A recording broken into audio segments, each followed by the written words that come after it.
pisa la pelota para Bona. Arranca por la derecha el genio del fútbol mundial. There is glory! Zidane! Lift up for France!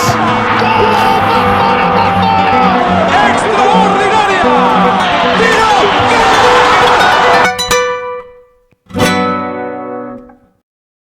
In Group E of the 2018 FIFA World Cup, Switzerland and Serbia were drawn against each other, along with the other nations of Costa Rica and Brazil.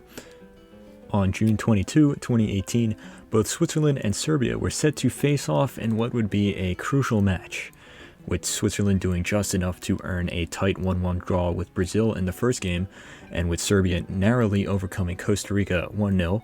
Both teams knew whoever won this match would realistically be the other team from Group E alongside Brazil to enter the knockout stage. So, both teams needed a victory in order to keep their hopes alive. Fortunately for us fans, the game lived up to the billing and was one of the most exciting matches of the tournament. Serbia started off on the front foot, taking a quick lead 5 minutes after Alexander Mitrovic's header. Both teams played well throughout, but early in the second half, Switzerland got their equalizer after a deflected ball found its way to the Swiss midfielder, Granit Xhaka, who unleashed an absolute missile of a shot, crashing the Serbian net and equaling the score 1-1. Both teams pushed for a winner, but deep into injury time, it would be Switzerland who came out on top, as a through ball found Shaqiri, who outpaced the Serbian defender and slid the ball into Serbia's goal, in what would be the last kick of the game. While the match itself was a showcase for the fun, exciting football that could be found at the World Cup, it wasn't Switzerland's comeback, Mitrovic's ability in the air, or even Xhaka's great goal that stole the headlines. After Granit Xhaka scored his equalizing goal, he ran towards the fans on the sidelines while crossing his open hands, making the symbol of an eagle. Then later on in the match, Xherdan Shaqiri repeated this action, running towards the angry Serbian fans and making the same double-headed eagle hand gesture following his match-winning goal. FIFA were not pleased at all, and both Xhaka and Shaqiri were hit with fines that rose up to 10,000 francs. So, what exactly did the goal celebration mean, and why was it so controversial? Well, that eagle-handed gesture is a symbol of Albanian nationalism, and it is supposed to represent the double-headed eagle on the Albanian flag. Despite being Swiss citizens, Xhaka and Shaqiri are both of Kosovo Albanian descent, hence their non-traditional Swiss surnames, and they hold their ethnic heritage very close to the heart. So what does this have to do with Serbia? Well, to put it lightly, Albania and Kosovo do not have the greatest relationship with Serbia, playing into the larger political and ethnic conflict which has engulfed Eastern Europe and the Balkans for the past few decades. This region of the world has a profound and contentious history that stretches back hundreds of years, but it is often characterized as an area of land which contains multiple ethnic groups who historically all possess deep-seated hatred for each other. Following the end of the First World War and the collapse of several large land empires such as the Austro-Hungarian Empire, the Kingdom of Yugoslavia was formed, which was a monarchical nation-state encompassing and unifying all Slavic peoples. However, during the Second World War, Yugoslavia was invaded, occupied, and subsequently split by the Axis powers. But unlike their neighbors, they liberated themselves from the Axis, and after the war, they reformed their nation, overthrew the monarchy, adopted communism, and appointed their famous dictator, Josip Broz Tito, as their new leader. Now the Socialist Federal Republic of Yugoslavia, this nation covered the area of 7 modern-day countries: Slovenia, Croatia, North Macedonia, Bosnia and Herzegovina, Serbia, Kosovo, and Montenegro. While Tito was a strong authoritarian, he kept the nation united and avoided massive conflict between all the ethnic groups, even though the friction between these factions existed. But following Tito's death, those tensions began to resurface, and many of the regions within Yugoslavia now wanted independence amidst economic struggles. The early 1990s saw massive political changes on the continent and the eventual European rejection of communism, resulting in the collapse of numerous communist states in the region, and Yugoslavia found themselves next in line. The breakup of Yugoslavia was now in full force, plunging this shattered nation into several wars across the decade. By 1992, the Yugoslav wars had been well underway, and the violence resulted in thousands of deaths.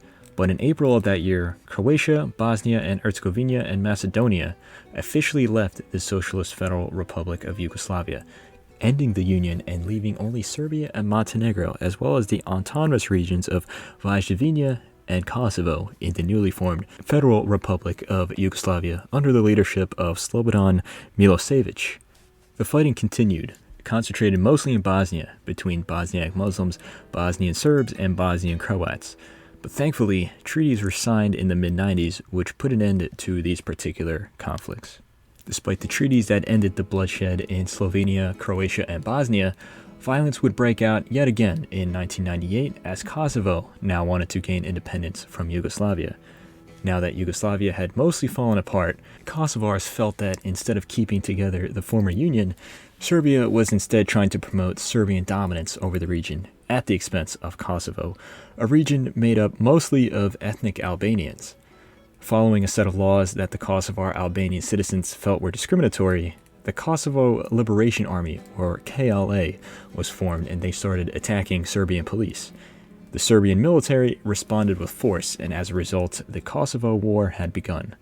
The war quickly became a humanitarian crisis, with war crimes such as ethnic cleansing, mass murder, human eviction, and other terrible acts, mostly against civilians, women, and children, becoming prevalent. The war became such a disaster that the US and NATO joined on behalf of the KLA, conducting an aerial bombing campaign against the Serbians, which was extremely controversial. The war officially ended a year later, but hostilities still remain. Even as Kosovo declared independence in 2008, Serbia and many other nations around the world failed to recognize their sovereignty. This war also caused a massive refugee crisis, spreading people from the region all across Europe. So how does this affect Granit Xhaka and Xherdan Shaqiri? Well, their childhoods were directly changed forever due to the Kosovo War. The Kosovar city of Xherdan was the birthplace of Xherdan Shaqiri, but by the year 1992, the Shaqiri family had been forced to flee their homeland due to the carnage occurring on their city streets. They found refuge in Basel, Switzerland, where Xherdan would eventually spend his childhood. Granit Xhaka, on the other hand, was born in Basel, Switzerland after his family left Kosovo in 1990. Despite spending most of their formative years in Switzerland, they held their Kosovar Albanian heritage with great importance, as the conflict in their motherland left unresolved scars on their life. For example, Xherdan Shaqiri's family had to work exceptionally hard, adjusting to life in Switzerland, learning German, and taking whatever jobs they could. Not to mention that they would send whatever money possible back to their family who remained in Kosovo to help them during the war. Granit Xhaka was raised with a similar passion for his culture as well. In fact, his family fled Kosovo amid rising tensions in 1990, but before the Yugoslav wars erupted. And they left following the end of Xhaka's father's prison sentence in Serbia after he was charged with taking part in an anti-government protest in Belgrade. Furthermore, Granit's brother, Talent Xhaka, is also a soccer player, but he chose to represent the Albanian national team rather than Switzerland, unlike his brother. The two brothers even played against each other when Switzerland faced off against Albania at Euro 2016. So to both Granit Xhaka and Xherdan Shaqiri, their goals against Serbia in the World Cup meant far more than a simple victory at a sporting event. To them, it was a show of nationalism, a symbol of pride, unifying the Kosovar Albanians who feel that they have been under the oppressive boot of Serbia for far too long. The double-headed eagle hand gesture was more than a simple goal celebration. It was an intentional insult to Serbia, a taunting and provocative metaphorical laugh in the face of the Serb fans meant to humiliate them in the face of defeat, the same fans who had allegedly showered the two players with booze and expletives earlier on in the match. Despite having to pay the 10,000 franc fines, Xhaka and Shaqiri did not have any regrets from this match. Football often is a pastime in which people turn to in order to avoid the harsh things in life such as politics. But since it is an international game, football and politics inevitably cross paths now and then. In the case of Granit Xhaka and Xherdan Shaqiri's goal celebrations against Serbia at the 2018 World Cup, these kinds of incidents are a reminder to the audience of the passion that follows football as well as national heritage. For the Swiss fans, they were just happy that their team won. But for the fans of Kosovar or Albanian descent, this was a show of Albanian strength and national victory on the global stage by two patriotic heroes.